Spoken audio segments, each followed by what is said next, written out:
ओम शांति, ओम शांति, ओम शांति। आज बाबा कह रहे हैं, आज 12/2/26 की मुरली है। बाबा कहते हैं, मीठे बच्चे, यह कयामत का समय, कयामत मतलब विनाश का समय है। रावण ने सबको कब्र दाखिल कर दिया है ना, सब मर मर के जी रहे हैं। सभी से पूछेंगे कि आप कैसे हैं, तो बोले कि बस जी रहे हैं।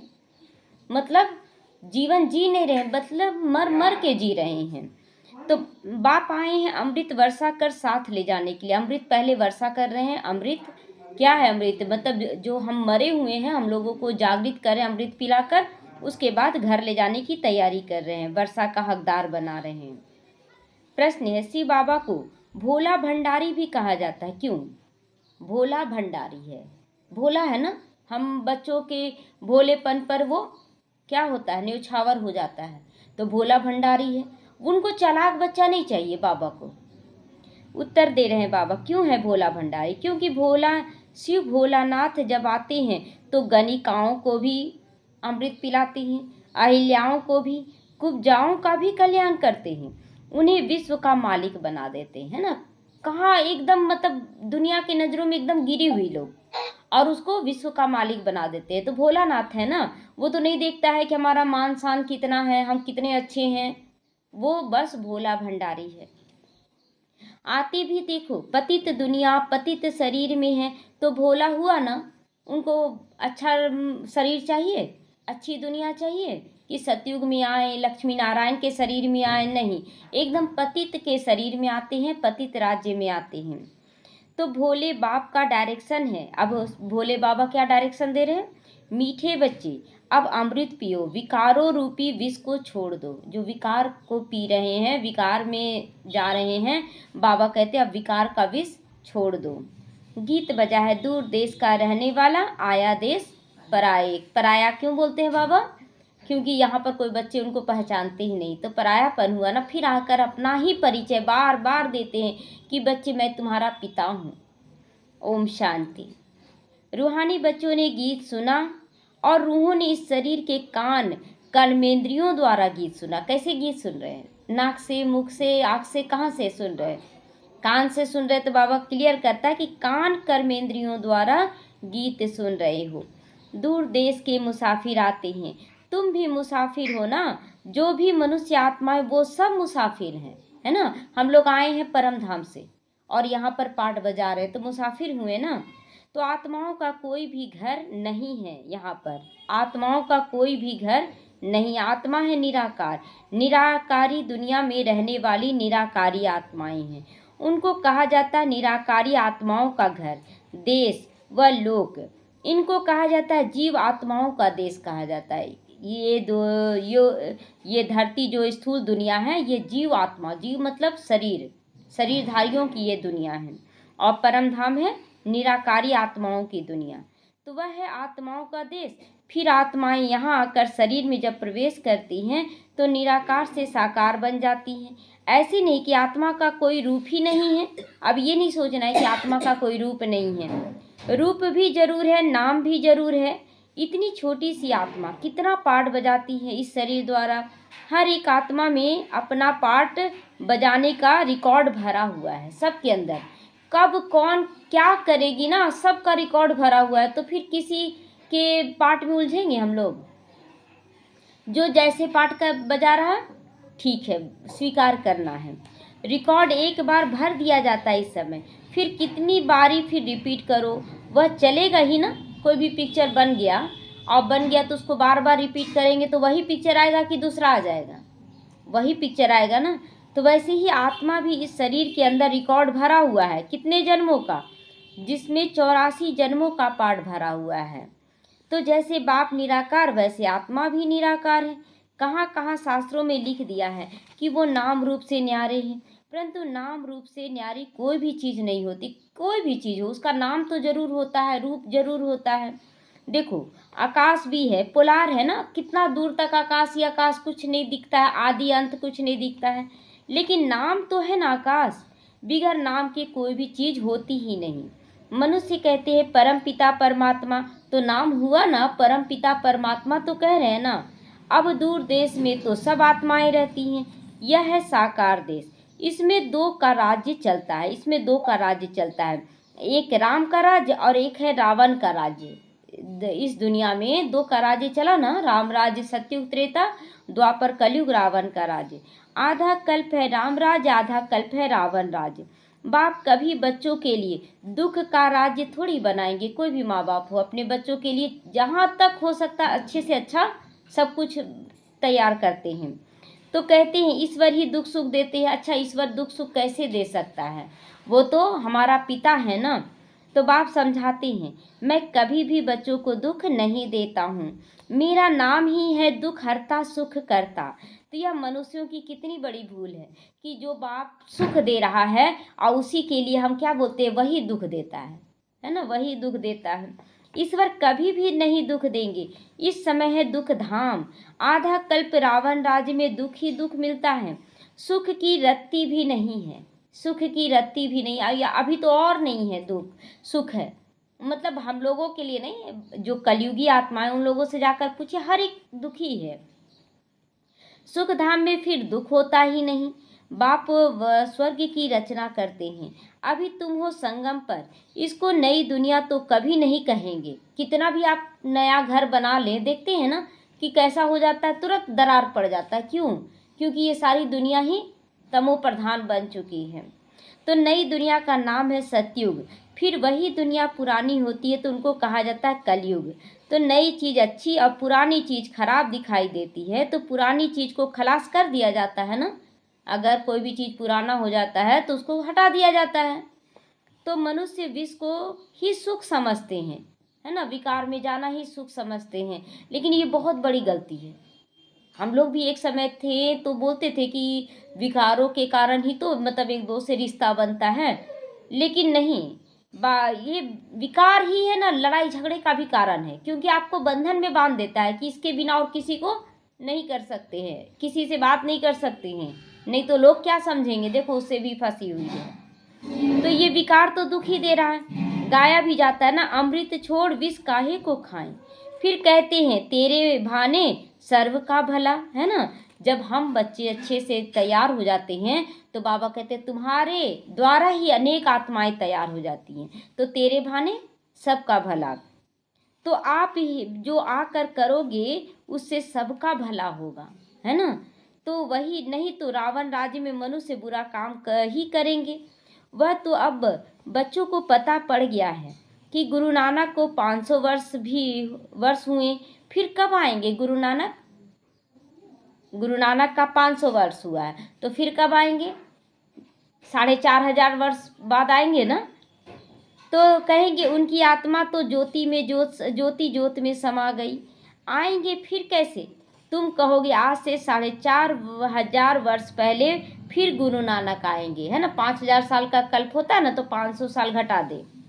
तुम्हारी बुद्धि में सारे वर्ल्ड की हिस्ट्री ज्योग्राफी चक्र लगाती रहती है।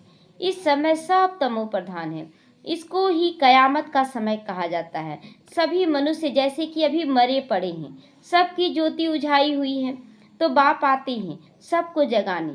बच्चों को काम चिता पर बैठ भस्म हो गए हैं तो उन्हों को अमृत का वर्षा से जगा रहे हैं साथ ले जाने के लिए, है ना। बाबा भी ज्ञान का अमृत पिला रहे हैं और पिलाकर हमें जागृत करे जो मरे पड़े थे। माया रावण ने काम चिता पर बैठाकर कब्र दाखिल बना दिया था, सभी सो गए थे। इसीलिए ना अंतिम क्षण में भी जब मनुष्य मरते हैं तो उसको संतुष्टि नहीं होता है, क्योंकि जो सुख मिलना चाहिए वो नहीं मिलता है। क्यों? क्योंकि विकारों में गिरकर वो सुख चाह रहा था, और विकारों में गिरकर कभी सुख नहीं हो सकता है। तो अब बाप ज्ञान अमृत पिलाते हैं। अब ज्ञान अमृत कहाँ और वह पीना कहाँ है ये तो पता ही नहीं, है ना। अमृत कहाँ मिलता है और कहाँ पीना है ये नहीं मालूम है। सिख लोगों का एक बड़ा दिन होता है तो बड़ी धूमधाम से तालाब को साफ करते हैं, मिट्टी निकालते हैं, इसीलिए नाम रखा अमृत सर, है ना। तालाब, अमृत का तालाब, अमृतसर, अमृत का तालाब। गुरु नानक ने भी बाप की महिमा की है, खुद कहते एक ओमकार सतनाम अकाल मूर्त अजोनी, है ना। ये सारा शब्द में किसकी महिमा है? शिव बाबा की महिमा। एक दूसरे से जब सिख मिलते हैं तो क्या बोलते हैं? सत श्री अकाल, है ना। तो सत श्री अकाल 3 शब्दों से बना सत श्री अकाल। तो महिमा किसकी गा रहे हैं? शिव बाबा की गा रहे हैं। तो वो सदैव सच बोलने वाला है, सत्य नाम है।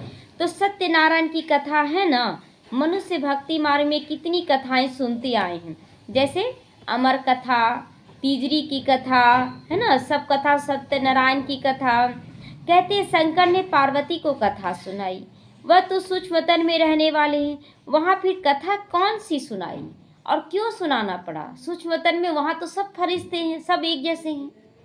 तो यह सब बातें बैठ बाप यहाँ पर समझाते हैं कि वास्तव में तुमको अमर कथा सुनाए, अमर लोक में ले जाने में आया हूँ। अभी हम लोग क्या है, देवभान में आए हुए हैं। तो अमर कथा माना किसकी कथा? अमर कथा किसकी कथा? आत्मा की कथा। आत्मा ना अमर है, तो आत्मा की कथा कि तुम सतयुग में ऐसे थे, त्रेता में ऐसे हुए, द्वापर में ऐसे हुआ। तो ये सारा कथा आत्मा की जो बीत गया ना, उसको कथा कहा जाता है। तो मृत्यु लोक से अमर लोक में ले जाता हूँ। अब बाकी सूक्ष्म तन में पार्वती ने क्या दोष किया जो उनको अमर कथा सुनाएंगे? हम लोग ना भूल गए हैं अपने आप को, आत्मिक स्वरूप को भूल गए हैं, देवभान में आ गए, तब अमर कथा सुनाया जा रहा है। शास्त्रों में अनेक कथाएं लिख दी गई हैं और सत्यनारायण की कथा सच्ची कथा तो है नहीं। सत्यनारायण की कथा किसमें? उसमें कथा है ही नहीं। उसमें तो लकड़हारे की कहानी है, लीलावती कलावती की कहानी है। लेकिन हम क्या करें, उसमें केवल बोला गया पूजा करो ठीक हो जाएगा। अच्छा, पूजा करने से कितने लोग तो हर महीना में सत्यनारायण की कथा सुनते हैं, क्यों नहीं उनका बेड़ा पार हो रहा है? तो तुमने कितनी सत्यनारायण की कथा सुनी होगी ना। एक ही कथा सुन सुन के बोर हो जाते थे ना, तो जब मतलब ऐसे इधर उधर देखते रहते थे। लेकिन जैसे ही शंख बजता था ना, अटेंशन, है ना, फिर हाँ याद करने लगते थे सत्यनारायण स्वामी को। और उसके बाद फिर कथा सुनते, बोले कथा तो सुना हुआ, क्या एक ही चीज़ सुने। तो फिर सत्यनारायण की कथा कोई बनते हैं क्या और ही गिरते जाते हैं? कोई सत्यनारायण बनते हैं क्या कथा सुन सुन के? नहीं, और ही गिरते चले गए। अभी तुम समझते हो हम नर से नारायण बन रहे हैं, नारी से लक्ष्मी बन रहे हैं, है ना। यह है अमर लोक में जाने की सच्ची सच्ची सत्यनारायण की कथा। तीसरी की कथा भी यही है, तीसरे नेत्र मिलने की कथा। तीसरा नेत्र मिला तो हमें सारा ज्ञान हो गया। तुम आत्माओं को ज्ञान का तीसरा नेत्र मिला है। बाप समझाते तुम ही गुलगुल पूज्य थे, फिर 84 जन्मों के बाद तुम ही पुजारी बने हो। इसीलिए गाया हुआ है आप ही पूज्य आप ही पुजारी। हम ही खुद पूज्य बनते हैं, नारायण बनते हैं और हम ही खुद पुजारी बन जाते हैं। तो बाप कहते हैं मैं तो सदैव पूज्य हूँ, बाबा कभी पुजारी नहीं बनता है। तुमको आकर पुजारी से पूज्य बनाता हूँ। यह है पतित दुनिया। सतयुग में पूज्य पावन मनुष्य, इस समय है पुजारी पतित मनुष्य। उस समय पूज्य पावन मनुष्य और इस समय पतित पुजारी मनुष्य। तो साधु संत गाते रहते हैं पतित पावन सीताराम, पतितों को पावन बनाने वाले आत्मा सीताओं के राम। तो वह अक्षर राइट है, ये वाला जो लिखा है ना, ये लाइन ये राइट है। लेकिन इसके बाद फिर कौन सा लाइन आता है? रघुपति राघव राजा राम। तो ये लाइन गलत हो जाता है, ये त्रेता वाला हो गया, मिक्सअप हो गया है। तो सब सीताएं ब्राइड हैं, दुल्हने हैं। कहते हैं हे राम आकर हमको पावन बनाओ। सब भक्तियां पुकारती, कौन पुकारता है? आत्माएं पुकारती हैं। तो हे राम, गांधी जी भी गीता सुनाकर पूरी करते थे तो कहते थे हे पतित पावन सीताराम। अभी तुम जानते हो गीता कोई श्री कृष्ण ने नहीं सुनाई।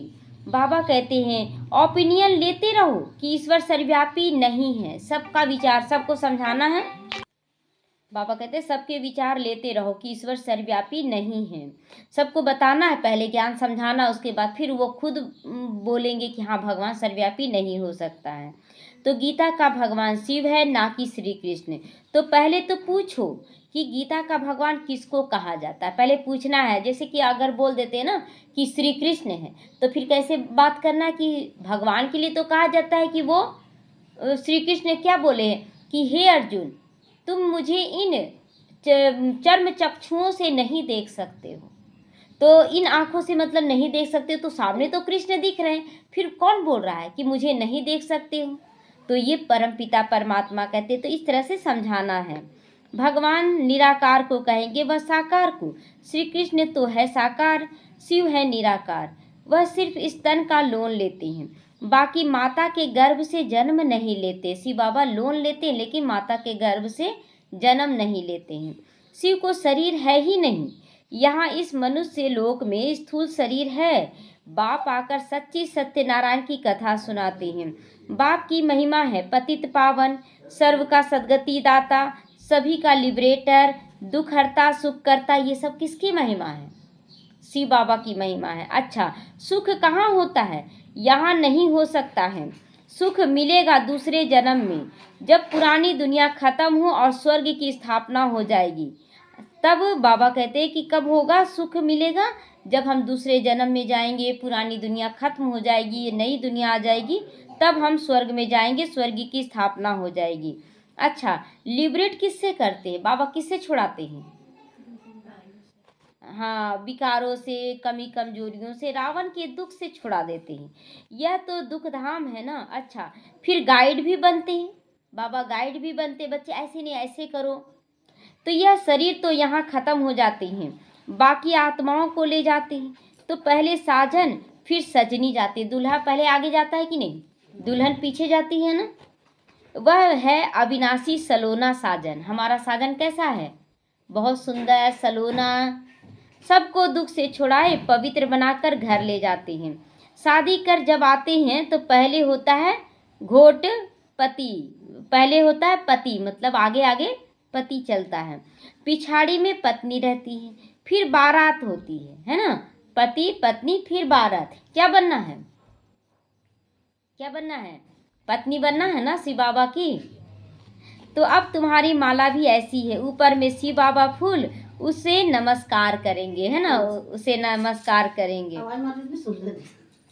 तो फिर युगल दाना ब्रह्मा सरस्वती है ना, पहले शिव बाबा है माला में, फिर युगल दाना है, फिर तुम हो जो बाबा के मददगार बनते। 108 की माला में वो बच्चे जो मददगार बनते हैं।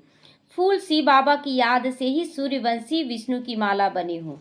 ब्रह्मा सरस्वती सो लक्ष्मी नारायण बनते हैं, और लक्ष्मी नारायण सो ही ब्रह्मा सरस्वती बनते हैं। इन्होंने मेहनत की तब पूजे जाते, ऐसा ही नहीं मिल गया उनको लक्ष्मी नारायण। कितना मेहनत किए ब्रह्मा बाबा और मम्मा, कहाँ कहाँ विरोध होता था, सब जगह मम्मा को भेजा जाता था। कोर्ट में भी जाने से नहीं हिचकिचाई, तुरंत चली गई। तो इतना हिम्मत चाहिए ना, तब तो नंबर 1 में आएंगे। कोई को पता नहीं कि माला क्या चीज़ है, ऐसे ही माला फेरते रहते, नमः शिवाय करते रहते हैं।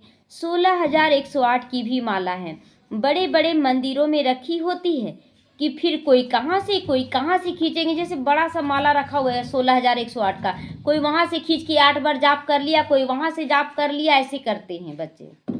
तो बाबा बॉम्बे में लक्ष्मी नारायण के मंदिर में जाते थे, बॉम्बे में माला जाकर फेरते थे। वही 16,108 का माला ब्रह्मा बाबा जब दादा लेखराज थे ना, तो फेरते थे माला। राम राम जपते थे, क्योंकि फूल तो एक ही बाप है ना, फूल को ही राम राम कहते हैं। फिर सारी माला पर माथा टेकते हैं, राम राम राम राम जपते या माथा टेकते हैं। ज्ञान कुछ भी नहीं है, पादरी भी हाथ में माला फेरते रहते हैं। पूछो किसकी माला फेरते हो, उनको तो पता ही नहीं, कह देंगे क्राइस्ट की याद में रहते हैं। नहीं जानने पर, जिसको भगवान को नहीं जान रहे हैं तो फिर देहधारी का नाम ले लेते हैं।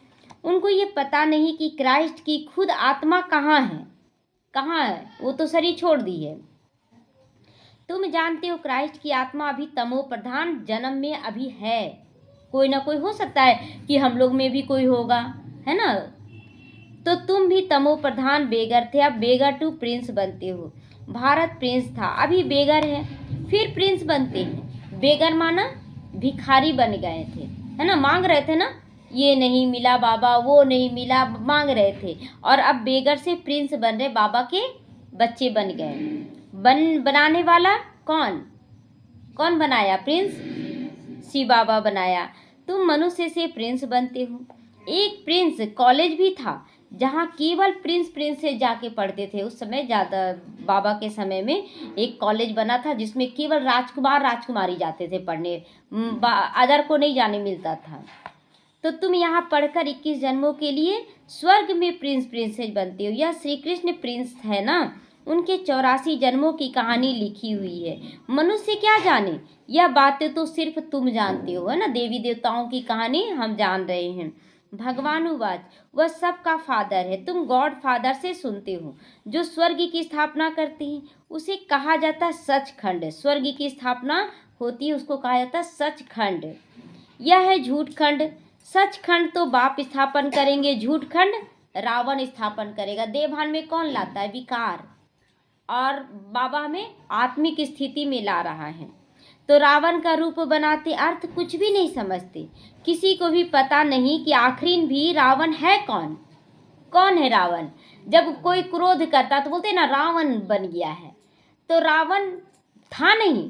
जिस समय वो क्रोध किया तब बोलते रावण जैसा संस्कार है इसका, बहुत क्रोधी है। तो यानी कि जो क्रोध सवार हुआ ना वो क्रोध रावण है, आत्मा रावण नहीं है।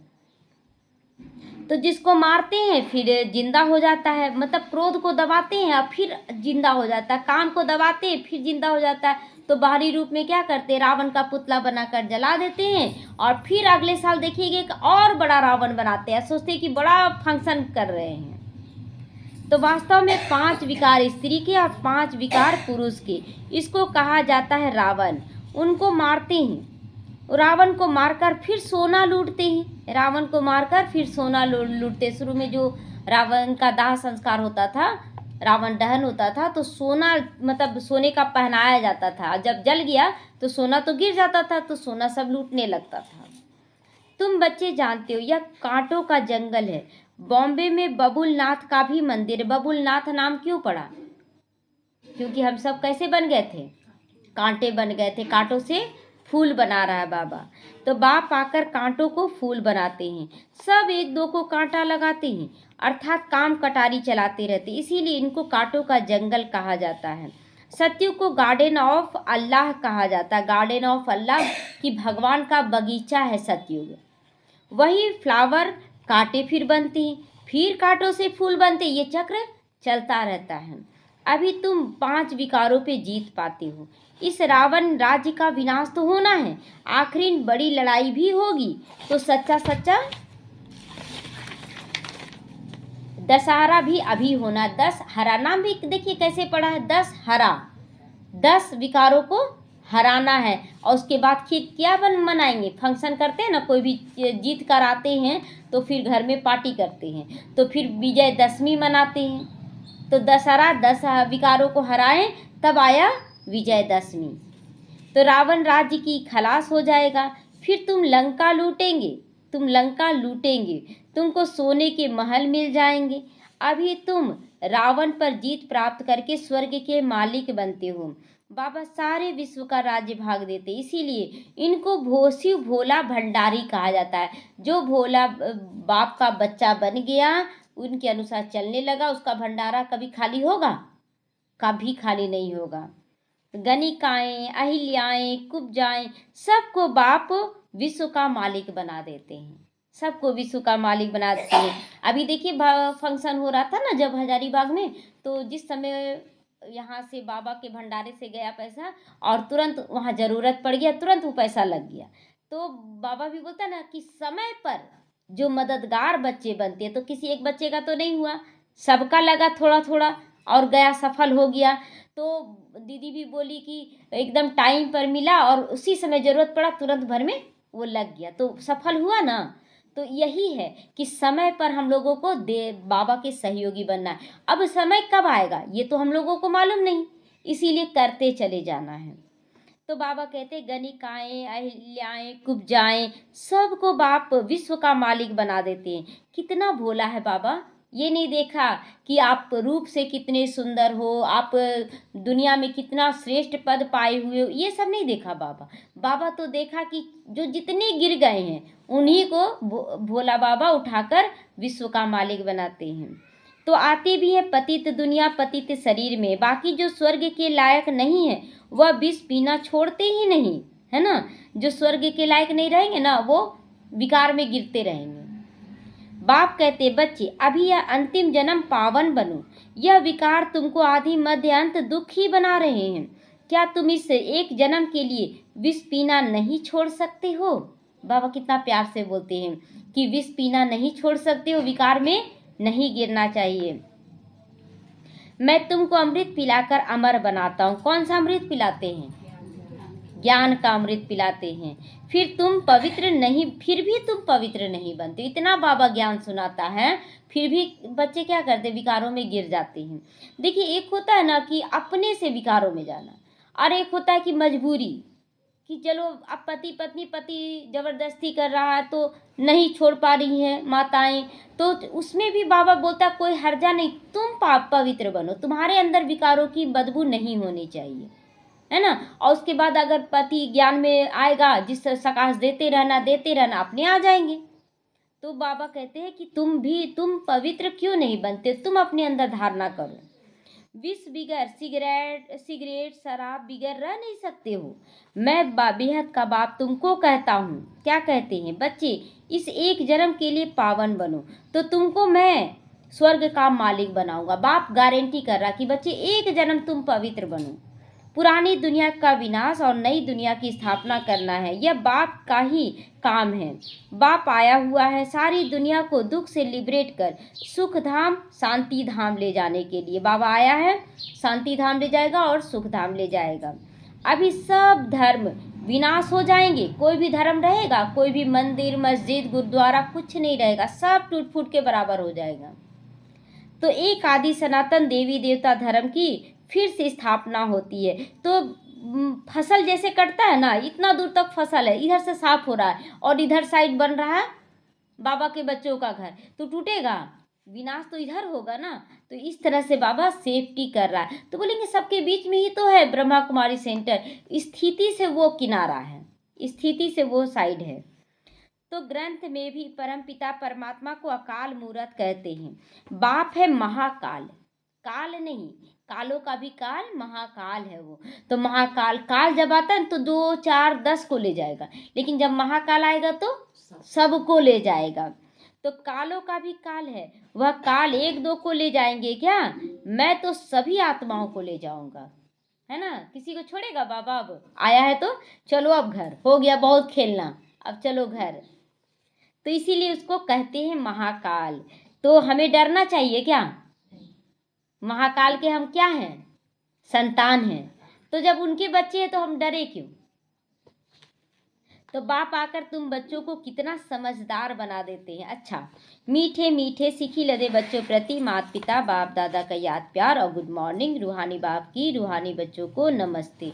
हम रूहानी बच्चों की रूहानी माता पिता बाप दादा को याद प्यार, गुड मॉर्निंग और नमस्ते नमस्ते। हम रहेंगे सदा हंसते हंसते, चलेंगे शिव बाबा के साथ परम धाम, आएंगे सुख धाम में हंसते हंसते। ओम शांति। धारणा के लिए आज मुख्य सार है, इस अंतिम जन्म में विष को त्याग कर अमृत पीना और पिलाना है ना। खुद भी पवित्र बनना और दूसरों को भी पवित्र बनाना है, पावन बनना है, कांटों को फूल बनाने की सेवा जरूर करनी है। विष्णु के गले की माला का दाना बनने के लिए बाप की याद में रहना है, पूरा पूरा मददगार बन, बाप समान दुख हरता बनना, सबके दुखों को दूर करने वाला बनना है, दुख का कारण नहीं बनना है, हमें किसी को दुख नहीं देना है। वरदान है, अपनी अलौकिक रूहानी वृत्ति द्वारा सभी आत्माओं पर अपना प्रभाव डालने वाले मास्टर ज्ञान सूर्य भवा। अलौकिक रूहानी वृत्ति क्या है? अलौकिक, लौकिक नहीं।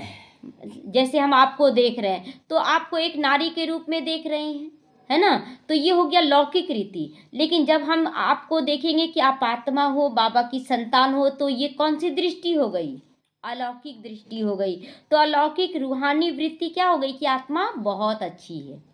शरीर को देखेंगे तो कुछ ना कुछ अवगुण दिखेगा, लेकिन आत्मा को देखेंगे तो केवल गुण विशेषता दिखेगा। तो अपना प्रभाव डाल सकते। जब हम आत्मा से बात करेंगे तो हमारा प्रभाव उस आत्मा ग्रहण करेगी, वो आत्मा। जैसे कोई आकर्षण करने वाली चीज आसपास वालों को अपनी तरफ आकर्षित करती है, सभी का टेंशन जाता है, वैसे जब आपकी वृत्ति अलौकिक हो जाएगी, रूहानियत वाली होगी, तो आपका प्रभाव अनेक आत्माओं पर स्वतः ही पड़ेगा। ये डर नहीं रखना है। अगर हम किसी के बारे में बोल रहे हैं कि वो गलत कर रही है, उसको समझा रहे हैं, तो उसको कभी नहीं बुरा लगेगा। कुछ देर के लिए उसको उसके अंदर देभान होगा तो बुरा लगेगा, लेकिन उसको रियलाइज जरूर होगा, क्योंकि हम आत्मा के संपर्क में आकर बोल रहे हैं।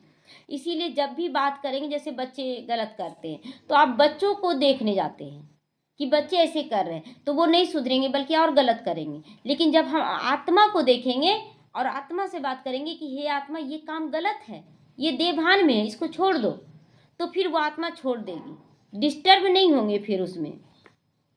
तो बाबा कहते यही है आत्माओं पर प्रभाव डालना। अलौकिक वृत्ति और न्यारेपन की स्थिति स्वतः ही आत्माओं को आकर्षित करती, यही है न्यारापन, है ना।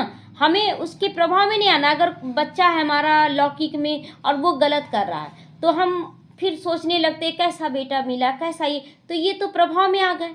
लेकिन हम देखेंगे वो आत्मा है, उसके अंदर ये रोल भरा हुआ है, वो रोल अदा करा। जैसे आप देखेंगे एक पिक्चर में कष्टो मुखर्जी थे, पहले के पिक्चर में सुने होंगे नाम कष्टो मुखर्जी का।